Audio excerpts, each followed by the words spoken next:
Hi there. So for this video, I am going to be answering a series of questions sent to me by a fan all about adult circumcision, or teenage circumcision, should I say. So I'm just going to get right into it, and I am going to answer all these questions as honestly as I can. Okay, question number 1. For the average teenage girl, what would be funny about a teenage boy or brother having to get circumcised? So, I don't have a brother. I've never had a brother, but I do have a sister. And I know as a teenager, we just did not get along. We were fighting all the time. We were just constantly on each other's nerves. So, anytime, something unfortunate happened to her, whether she got in trouble or didn't do well on a test, that was just glorious for me. So I'm just imagining if I had a brother and he had to get circumcised when he's 14. I don't that in and of itself is just hilarious, he has to go get his dick operated on. And why? Why at this stage in life? Why didn't he have a circumcision when he was born like all kids? The only thing I can think of is that he wasn't cleaning it well enough. He was so fucking disgusting that mom and dad finally put their foot down and were like, alright, if you can't clean your fucking dick, you're gonna get part of it cut off. So that's fucking funny. Okay, question number 2. For a teenage boy who has to get circumcised, what do you think would be the worst 1 or 2 aspects of the experience for him? Well, I think that's obvious. If you're getting circumcised later in life, that has to heal. And I don't think there's any operation where it's okay to rub it up and down like this, right? So that means there's some period of time where he can't masturbate. And if you're a teenage boy, there is nothing you love better in this world than jerking off. I don't even know, would a teenage boy even in that circumstance be able to refrain from watching porn? I don't know. Teenage boys are pretty stupid. He'd probably still want to watch porn, and then he'd get a boner, and then he couldn't do anything about it, and he'd probably develop a fetish for orgasm denial, really, because that's what he'd be conditioning himself to do. Okay, question number 3. What would be the moment when his nervousness would peak, most likely on the day of his circumcision? His nervousness. Probably in the waiting room. You're in there, you know what's about to happen, you just want to get it over with, but you have to wait. I know, I hate needles, I hate getting shots. And when I know I have to get a shot, I get up in the morning, I'm getting ready and all this stuff and all these things I have to do. But it's the moment when, I'm talking to my doctor and they're getting the needle ready and all this stuff, and I'm just waiting for it. It's just I just want to get it over with. So I can just imagine this kid in the waiting room feeling like he needlessly has to wait here to get this operation where he's gonna get his foreskin surgically removed, and just looking around, waiting with his mom or his sister while they're just I don't know, trying to keep themselves from laughing. Looking at other women in the waiting room. That would be pretty humiliating. Okay, question number 4. Let's say you're a teenage girl and your brother has to get circumcised. How do you think he would sleep the night before the procedure compared to you? Well, I would sleep like a baby. I have never had any trouble sleeping at all. In fact, when I first started masturbating when I was 14, 15, I learned that, having an orgasm before bed, it helps you sleep better. And so I've been doing that since I first discovered masturbating. So I would probably, typical me, I would, brush my teeth, put on my pajamas, get into bed, masturbate and then just fucking fall asleep for 8 hours. I imagine my teenage brother would not get any sleep. He would probably be doing the same thing. He'd probably be like furiously masturbating just like me, but it probably wouldn't have the same effect because he knows what has to happen the next day. I'm sure it'd be fresh on his mind. I think his eyes would just be like stuck open, staring at the ceiling, sweating, agonizing. Who could blame him?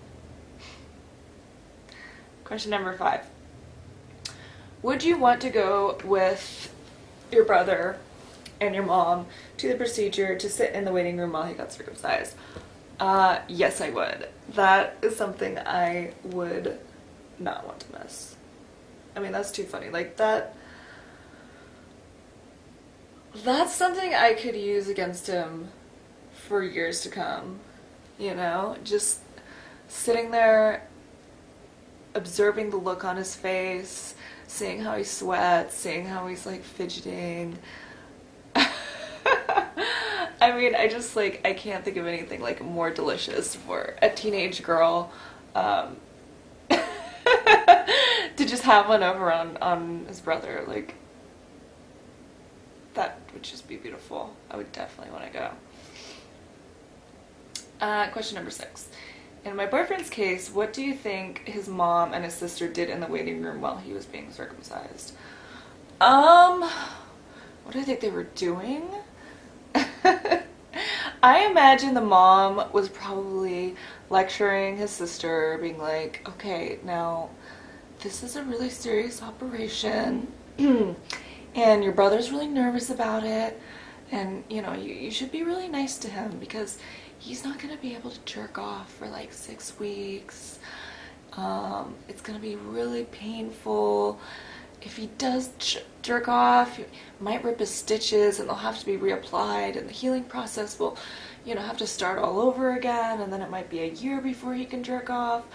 You know, stuff like that. Like her telling his sister like almost too much information about this guy's surgery and how vulnerable he is and how just horrible it's gonna be, and the sister just being like, okay mom, I'll be nice, don't worry, I understand, when really she's just gonna lay it into him.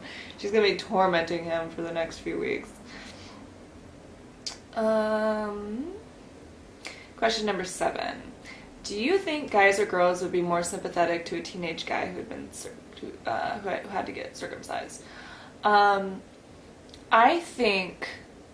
don't think a guy would be sympathetic, because you know how guys are, especially teenage guys. It's like they're all concerned with like hierarchies and pecking orders, and it's like just kind of in their nature to make fun of each other. And girls will at least pretend to be like considerate and supportive and nurturing and all this, but the thing about girls is they'll talk about you behind your back. You know, they might be really nice and sweet to your face, but they excuse me, yeah, they'll talk about you behind your back. So it's almost worse, because with guys, they just lay it all out there. Like, you don't have to ever wonder like what they think or anything like that. Whereas girls, like, they'll be really nice to you, but it's like, oh, you know, they're saying one thing and thinking another, and you know that they're talking about you behind your back. And in a way that just makes it worse, because you don't know what they're saying. So your imagination will just like run wild and it'll eat you up inside. So, yeah, women are evil. Question number 8. My boyfriend had to go 6 weeks during recovery without masturbation when he was 16. No orgasms at all. How difficult do you think it would be for a teenage guy? And do you think it's likely his mom and sister had their own orgasms during that time? How difficult do I think that would be? Holy shit.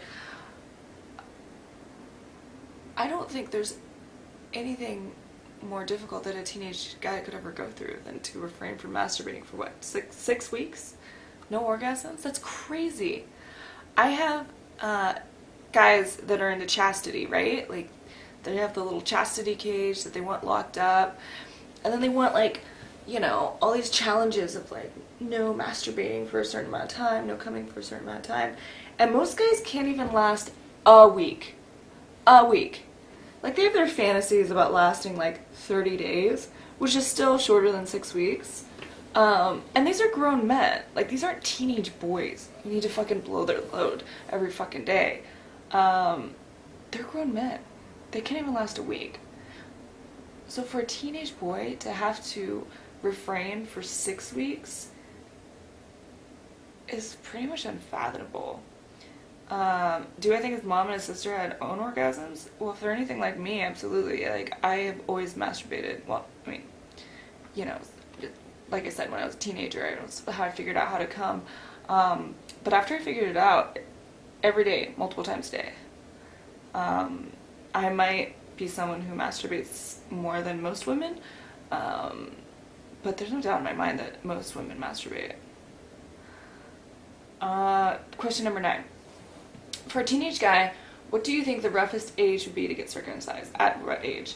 Anywhere between 13 and 16. Maybe 13, because, well, I don't know. Like, I feel like 13 is about the age guys start masturbating, and it's also an age where they're almost certainly not having sex, so they're masturbating a lot more. I don't know what age your boyfriend lost his virginity, but it's more likely it was 16 rather than 13. So yeah, I don't know. I think it's just around that age gap would be pretty hard, depending on the person. But I suppose on average I would say like 13. Question number 10. Last question. Let's say your ex-boyfriend was really mean to you, and you have the power to wave a wand and cause him to have a broken toe or have to go through an adult circumcision. Which would you choose and why? No question, adult circumcision. Like, no fucking question. I mean, a broken toe, like, so what? Yeah, it hurts like a bitch, but why would I choose between something that hurts like a bitch and something that hurts like a bitch and makes it so you can't masturbate for 6 months? I mean, you know me, I'm a cruel bitch, so I would go circumcision all the way. Alright, that was it. I hope you enjoyed all the answers to my questions about circumcision. And until next time, talk to you later.